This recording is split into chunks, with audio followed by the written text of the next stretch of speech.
নিতে দেরি হবে না, মালিক কবুল করতে দেরি হবে না। আপনি কি মনে করছেন আল্লাহর জমিনে আল্লাহর ওলি নাই, মুমিন বান্দা নাই? আওয়াজ দেন নাই।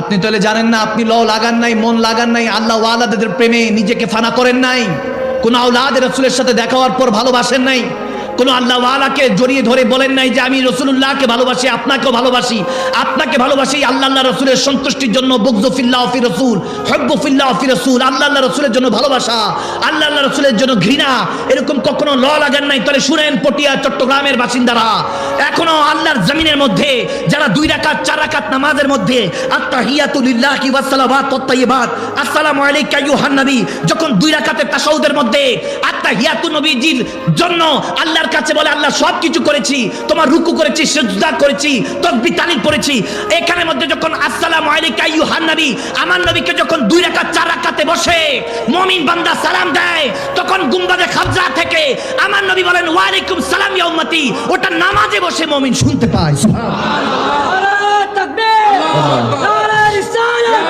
নারে গাউসিয়া, জাস্টিস ইবনে নবী। হযরত শের খুদা আলীর কাছে কেউ একজন জিজ্ঞেস করলেন, হুজুর আপনি তো সবচেয়ে বড় পালোয়ান, আপনার মতো আপনি তো হায়দারে কাররার, লা ফাতা ইল্লা আলী লা সাইফ ইল্লা জুলফিকার, আপনি তো সেই ব্যক্তি যার কাছে জুলফিকার আছে, আল্লাহর দেওয়া 2 নখের তলোয়ার আছে, আপনার থেকে তো শক্তিশালী কেউ নাই। হায় হায় হায়, এই হাদিসটা যতবার পড়ি চোখ দিয়ে পানি পড়ে যায়। আমার শের খুদা আলী বলছেন, না না, আমার থেকেও বড় সাহসিকতার মনুষ্যত্বর প্রকাশ পেয়েছে এরকম ব্যক্তিত্ব জমিনে আছে। বলছে কি বলেন হুজুর, কে? বলে আমার সাহাবায়ে রাসূলদের মধ্যে প্রধান খলিফা আমার নবীর আবু বকর সিদ্দিক রাদিয়াল্লাহু তাআলা। সুবহানাল্লাহ, সিদ্দিক আকবর, তিনি একদিন খাবার খাচ্ছিলেন, আবু জাহেল সবাইকে উল্টাপাল্টা বলা শুরু করলেন। কাবা শরীফের মধ্যে স্ট্যাচু মূর্তি ছিল, বলতেছে এই মক্কার কুরাইশ বংশধররা সবাই শুনো, মুহাম্মদ আরবি এসে বলতেছে আমাদের মূর্তি, আমাদের খোদার নাকি কোনো ক্ষমতা নেই, সে নাকি কিছু দিতে পারবে না, আমাদের মূর্তিকে ভাঙার পরিকল্পনা চলছে, তোমরা কই? আবু জাহেল যখন সবার মধ্যে উল্টাপাল্টা বিষয় ছড়িয়ে দিল, সমাজে এখনো এই সমস্ত ব্যক্তিগুলি আছে যারা একজনের সাথে আরেকজনের প্যাচ লাগায় দেয়। ওই জামানে আবু জাহেল, এরা হলো আবু জাহেলের উত্তরসূরি, আর যারা প্যাচ খুলে দেয় তারা বুঝবেন আবু বকরের উত্তরসূরি, ঠিক না? তো যখন প্যাচ লাগাই দিল, সবাই এসে আমার নবীকে একসাথে জড়ো করে ধরলো, ইয়া মুহাম্মদ আপনি কি এগুলো বলেছেন? আমার নবী বলেন হ্যাঁ বলেছি। আপনি বলেছেন যে আমাদের মূর্তি লাত মান্নাত উজ্জাত এগুলো কোনো ক্ষমতা নেই? বলে না, ক্ষমতা নেই, তাদের কোনো চেয়ারবোধ নেই, তাদের কোনো হিসাব নেই, হ্যাঁ না কিছুই বলতে পারে না, তারা দিতেও পারে না, নিতেও পারে না। নবীজি যখন স্বীকার করলেন, সাথে সাথে তারা আঘাত করা শুরু করলো, নাউজুবিল্লাহ। আমার নবীকে যখন আঘাত করছে উম্মত, সে নবী এই উম্মতের জন্য কত কষ্ট করেছে, এখনো মদিনা শরীফে রাব্বি হাবলি উম্মতি বলে কাঁদছেন আপনার আমার জন্য। এই মুহূর্তে কেউ কাঁদছে না, কেউ না, যতক্ষণ পর্যন্ত আপনার কাছে পকেটে মাল আছে, টাকা আছে, দুনিয়া আপনাকে সম্মান করবে, এরপর দুনিয়া আপনাকে ভুলে যাবে। আপনি বিছানায় পড়ে যান, 10 দিন অসুস্থ থাকলে 15 দিনের দিনে তাড়াতাড়ি হসপিটাল নিবে, অক্সিজেন দেওয়ার চেষ্টা করবে, আপনাকে সুস্থ করার জন্য ব্যস্ত হয়ে পড়বে। আপনি যদি সুস্থ না হন, তারপরে কোনো এক ঘরে গিয়ে আপনার পরিবার, আপনার রক্ত, যাদের জন্য 1 টাকা ইনকাম করতে 10টা মিথ্যা বলেন, 10টা মিথ্যাকে ধামাচাপা দেওয়ার জন্য 100টা মিথ্যা বলেন, ওই আপনরা আলাদা ঘরে গিয়ে আল্লাহর কাছে দোয়া করবে, আল্লাহ আমার এই আওলাদকে, আমার মা বাবাকে, আপনার পরিবারকে আল্লাহ নিয়ে যাও, আপনার মৃত্যুর জন্য দোয়া করবে। এ হলো দুনিয়ার রিশতেদারি, এ হলো আসফালা সাফিলিন বলা হয়েছে। ইল্লাল্লাযিনা আমানু ওয়া আমিলুস সলিহাত, ঈমানদার সলিহিন বান্দাদের কোনো টেনশন নাই, ফালাহুম আজরুন গায়রু মামনুন। আমার আল্লাহ বলতেছেন আজর পেতে থাকবে, সর্বদা পেতে থাকবে, আমি আল্লাহ তার জন্য পুরস্কার রেখেছি। ভাইরা আমার, যখন আমার নবীকে রক্তাক্ত করছিল কাফের মুশরিকরা, কেউ একজন বলল আবু বকর, ঘরে ছিলেন, নাস্তা করছিলেন, বলতেছেন আবু বকর তোমার নবীর উপরে হামলা হয়েছে। আবু বকর কোথায় টুপি, কোথায় কি, সবকিছু ছেড়ে দৌড়ায় গেলেন, দৌড়ায় গিয়ে আমার নবীকে জড়িয়ে ধরলেন, সমস্ত মার নিজের গায়ের মধ্যে নিচ্ছেন। ওই সময় জুতা ছিল খরমের কাঠের জুতা, ওই জুতা দিয়ে, চামড়ার জুতা দিয়ে তেনার মাথার মধ্যে, কাফের আবু বকর সিদ্দিকের মাথার মধ্যে আঘাত করতে লাগলেন। আবু বকর সিদ্দিক বলে, জালেম, যিনি তোমাদেরকে এক খোদার দিকে নেওয়ার জন্য, হেদায়েতের জন্য এসেছে, যিনি তোমাদেরকে নাজাতের জন্য, হেদায়েতের জন্য নিয়ে পেগাম নিয়ে এসেছেন, তেনাকে জুলুম করছো। জালেম, জুলুম করো না, আমার নবী তোমাদের জন্য কোনো ক্ষতিকারক কিছু নিয়ে আসে নাই, তিনি তো শাফিউল মুজনিবিন রাহমাতুল লিল আলামিন, তেনাকে কেন কষ্ট দিচ্ছ? আবু বকর সিদ্দিককে রক্তাক্ত করা হয়েছিল, তিনি এমন অবস্থা হয়েছে মাথার মধ্যে বাড়ি পড়তে পড়তে চুল সহ গোশতের চামড়া সব উঠে এসেছিল, রক্ত, হেলমেট ভেঙে রক্ত টপ টপ করে পড়ছে। আমার নবী বলে, আবু বকর সরে যাও, তারা আমাকে আঘাত করছে, তুমি কেন এরকম করছো? সেদিন হয়তো বা সিদ্দিক আকবর বলতেছেন, ইয়া রাসূলুল্লাহ, আপনাকে না যদি বাঁচাই কাকে বাঁচাবো? আপনাকে তারা চিনতে পারে না, ইয়া রাসূল আপনি মনের কষ্ট নিয়েন না, আল্লাহ যদি বদদুয়া দেয় জাতি তো ধ্বংস হয়ে যাবে। ওদিন নবী আর বদদুয়া দেন নাই।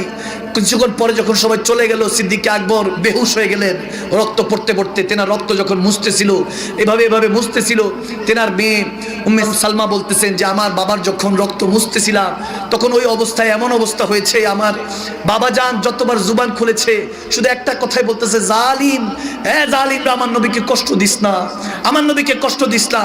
আরে সেই জামানায় কাফের আমার নবীকে জাহিরিয়ান কষ্ট দিয়েছে, আর আমরা উম্মতটা এখন বেনামাজি হয়ে নবীকে বাতিনি ভাবে কষ্ট দিচ্ছি, রুহানি ভাবে কষ্ট দিচ্ছি। হকের জন্য লড়াই করতে পারছি না, আল হক বলুন, হক কথা তিতা হলো বলতে পারছি না। এখন দেশের টাইনে দশেরটা খাই, সুদ ঘুষ হারাম জিনিসটাকে হালাল বানিয়ে চলছি। আমরা এখন মিথ্যা কথা আমাদের অভ্যাসে পরিণত হয়েছে। চগলখড়ি, ক্রিটিসাইজ, অন্যের সমালোচনা আমাদের পারফিউম হয়ে গিয়েছে, আমাদের খুশবু হয়ে গিয়েছে, জামা কাপড় হয়ে গিয়েছে। এখন অন্যায়, অবিচার, হারাম কাজ আমাদের পোশাক আশাক হয়ে গিয়েছে। ভাইরা আমার, সেদিন সিদ্দিক আকবর তো বাঁচিয়েছেন, এই জামানে আমার নবীকে কে বাঁচাবে? যে আমার নবীর কলিজার মধ্যে যখন উম্মতের কষ্ট গুনাহগুলি দেখে আমার নবীর কলিজার মধ্যে যখন কষ্টগুলি লাগে, তখন আমার নবীর কেমন হাল হয়। মাঝে মাঝে চিন্তা করি, ইয়া রাসূলুল্লাহ, আপনার উম্মতকে হেদায়েতের পথে আনতে পারছি না আমরা। কিছু কিছু ইল্লা মাশাআল্লাহ চলে আসতেছে। ইয়া রাসূলুল্লাহ, আপনি নারাজ হয়েন না, আমার বিশ্বাস মদিনাওয়ালা আপনার প্রেমটা যদি একবার চেরাগটা জ্বালিয়ে দিতে পারি, আল্লাহর পক্ষ থেকে যদি হেদায়েতটা চলে আসে, ইনশাআল্লাহ আপনার যুবকরা, আপনার যুবক উম্মতরা একদিন আপনার পথে আসবে ইনশাআল্লাহ। তারা আবার নামাজি হবে, আবার বুড়ি বাড়ি দাস্তানকে ঘুরিয়ে নিবে, আবার আপনার পথে চলবে, সিরাতুল মুস্তাকিম পথে চলবে। আমার বিশ্বাস মাহদী আলাইহিস সালাম আসার আগে আবার আমার নবীর উম্মত আল্লাহর বান্দারা আবার সজাগ হবে। মাহদী আলাইহিস সালাম এসে সেই নেতৃত্ব দিবে, নাসরুম মিনাল্লাহি ওয়া ফাতহুন করিম। ইনশাআল্লাহ মুসলমানদের বিজয় একদিন না একদিন আসবে, আসবেই। আপনি হয়তোবা চিন্তা করছেন কেন এখন আল্লাহ এই জুলুম অত্যাচার সহ্য করছে? না না, উনকে ইহা দের হে আধের নেই, তিনি দিবেন ঠিকই, হয়তো দেরি হচ্ছে, দেরি হতে পারে, কিন্তু তিনি দিবেন ঠিকই। ভরসা রাখুন, ইত্তাকিল্লাহ, আল্লাহকে ভয় করুন, ফাত্তাকুল্লাহ মাসতাতাতু, রু দিয়ে জিসম দিয়ে আল্লাহকে ভয় করে ডাকতে থাকুন। একদিন তিনি আপনার ডাক শুনবে। আপনার কাছে কোনো যদি ভিক্ষুক এসে যদি আপনার কাছে ভিক্ষা চায়, আপনি বলবেন মাফ করেন, সামনে যান, আপনি দিবেন না। একদিন, 2 দিন, 15 দিন, 20 দিন, 1 মাস আপনার কাছে চাইতে থাকলে একদিন না একদিন আপনার মনটা গলবে। আপনি ভাববেন আজকে 10-20 টাকা দিয়ে দেই, এতদিন ধরে চায়, আজকে অন্তত দিয়ে দেই। এজন্য বান্দা বলছি, চাইতে থাকেন। দুনিয়ার বান্দারা চাইলে নারাজ হয়, মন্ত্রী মিনিস্টার কাছে, ক্ষমতাবানদের কাছে চাইলে তারা নারাজ হয়, কেন আসছো, দূর দূর করে তাড়িয়ে দেয়। আর আল্লাহ নারাজ হয়, বান্দা চায় না কেন, আমার কাছে চায় না কেন? আল্লাহ দেওয়ার জন্য বসে আছেন। তিনি তো তেমন রব, তেনার কাছে চান, কাজী নজরুল ইসলামের সঙ্গীতে চান, গীতের মধ্যে চান, তেনাকে আল্লামা ইকবালের কালামে চান, জালালউদ্দিন সুয়ুতির কালামে চান, আলা হযরত ইমাম আহমদ রাজার নাতে পাকে চান, তেনার আলাপে চান, বাংলায় চান, ইংলিশে, ফার্সি, উর্দুতে, যেই যেই ভাষা আপনার জানা আছে সেই ভাষাতে চান। তিনি দেওয়ার জন্য বসে আছে। তিনি তো এমন রব যার জুবান নাই তারটাও কবুল করে, তারটাও শুনে। তো বান্দা আপনার জুবান থাকতে চাচ্ছেন না কেন? তেনার কাছে চান, একদিন আসবে, রহমতের দরিয়ায় জোশ আসবে। বান্দা আপনাকে বলছি, উঠ বান্দা, क्यों डरता है, देख फिर खुदा क्या करता है। উঠেন, আজকে থেকে প্রতিজ্ঞা নিয়ে উঠেন, সেই মালিকের কাছে চান, আল্লাহ আমাকে তৌফিক দাও। তুমি তৌফিক না দিলে তো চাইতে পারবো না, তুমি তৌফিক দাও। রাহমাতুল লিল আলামিনের উসিলা দিয়ে চান, 63 বছরে এক একটি সেজদার উসিলা চান, সেই নবীর উসিলা চান, যেই নবী 63 বছরে একটা মিথ্যা নেই, একটা দুর্নীতি নেই, একটা জেনা গুনাহ নেই, সেই নবীর উসিলাতে চান, পাক কোরআনের উসিলাতে চান। ইনশাআল্লাহ, ইনশাআল্লাহ, ইন্না মাআল উসরি ইউসরান। আজকে হয়তোবা দুঃখ আছে, আপনার দোয়া আল্লাহ আজ যদি কবুল করে, কাল থেকে আপনার সুখের অভাব হবে না। বান্দা চাইতে থাকেন, চাইতে থাকেন, রহমতের দরিয়ায় একদিন জোশ আসবে, তিনি দিবেন, পর্দা উঠে যাবে, হেজাবাত দেখতে থাকবেন। ওই পর্দা পড়ে আছে দেখে দেখেন না, मोहब्बत আসে না। যখন চিন্তা করবেন দেখি না কেন, দেখি না কেন, हाँ वो पर्दे में है तो पर्दा पोश रहे, वो अगर पर्दा हटा दे तो किसको होश रहे। আরে তিনি পর্দায় আছেন, এটাই ভালো। তিনি যদি পর্দা সরিয়ে দেন, কোটি কোটি জ্বলন্ত দূর পাহাড় সাক্ষী হয়ে যাবে। আপনি এখনো মনে করছেন আপনার জন্য রহমতের দরজা খোলা হয় নাই, খোলা হয়েছে। এজন্য কথাগুলি এখন পর্যন্ত শুনছেন। কাসাম করে বলছি, তওবাতুন নাসুহা করে উঠেন। আজকে আল্লাহ রাসূলের জন্য উঠেন, আবার দ্বীনকে জিন্দা করার জন্য উঠেন। সমাজে থেকে ফিতনাকে, গুনাহকে তালাক দেন। যারা আমার নবীর সুন্নতের উপরে বিয়ের নামে ম্যাচ প্যাকেজ করে তাদেরকে বিচারিত করেন। যারা আমার নবীর সুন্নতের উপরে তলোয়ার চালায় তাদের সাথে আর সম্পর্ক রাখবেন না। হুব্বু ফিল্লাহ ফির রাসূল, বুগযু ফিল্লাহ ফির রাসূল। আল্লাহ রাসূলের জন্য ভালোবাসুন, আল্লাহ রাসূলের জন্য ঘৃণা করুন। একদিন আসবে সেই মহান রব, ফাত্তাবিউনি ইউহিব্বুকুমুল্লাহ। নবীর ভালোবাসার কারণে একদিন আল্লাহ আপনাকে বান্দা থেকে বন্ধু বানিয়ে নেবে। সুবহানাল্লাহ।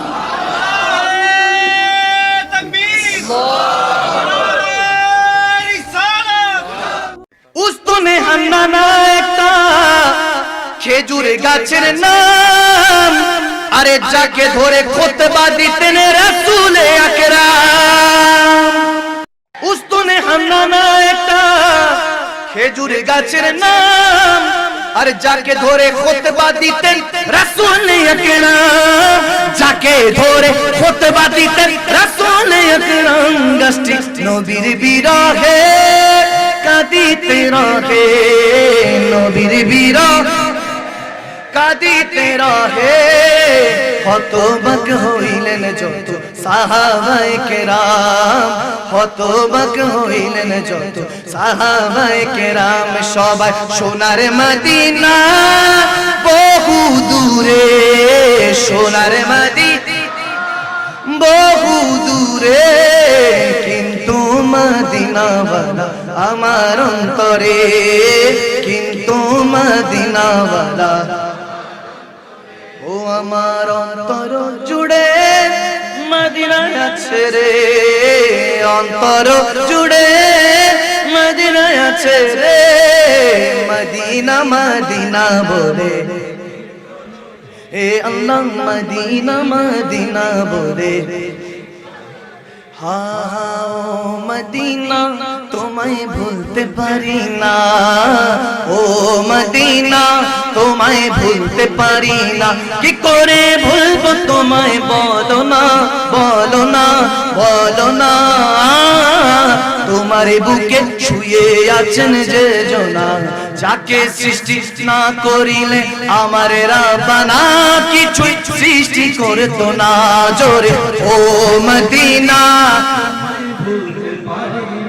বলো, ও মদিনা তোমায়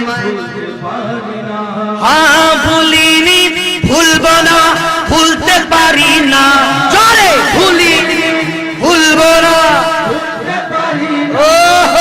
সব ভুলিব কিন্তু তোমায় মদিনা, সব ভুলিব কিন্তু তোমায়।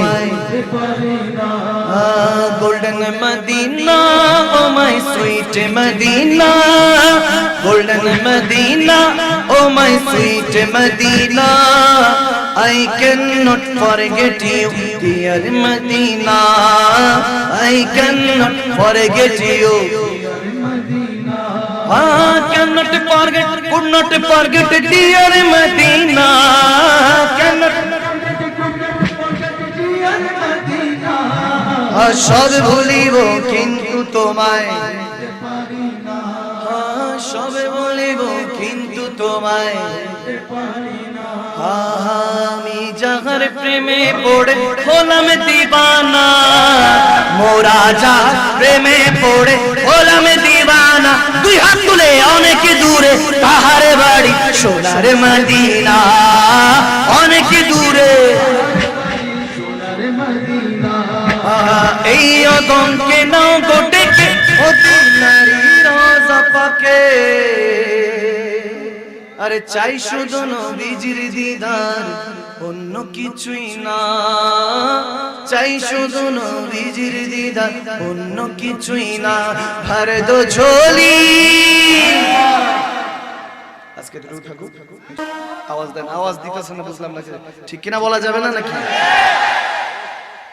সুবহানাল্লাহ পড়তে হয় তো। যখন শুনবেন নবীজির কথা শুনছেন, বারবার বলবেন যে সুবহানাল্লাহ। রাগ করবেন যাতে হুজুর বলে এইটা কি জানি আমার কান শান শুনে সুবহানাল্লাহ, সুবহানাল্লাহ বলে। আল্লাহ নবীর প্রেমে, আল্লাহর প্রেমে নবী, নবীর প্রেমে আল্লাহ, দুইজন দুইজনের সাথে তাকায় আছে। আপনি প্রেমটা যখন এইভাবে পড়াশোনা করবেন যাতে দুইজন একসাথে আপনার দিকে তাকায়, ঠিক কি না? আমার নবীর কাছে এক বিবি জান আসলো, এসে বলছে ইয়া রাসূলুল্লাহ আপনাকে সবসময় এক কাপড়ই দেখি, কখন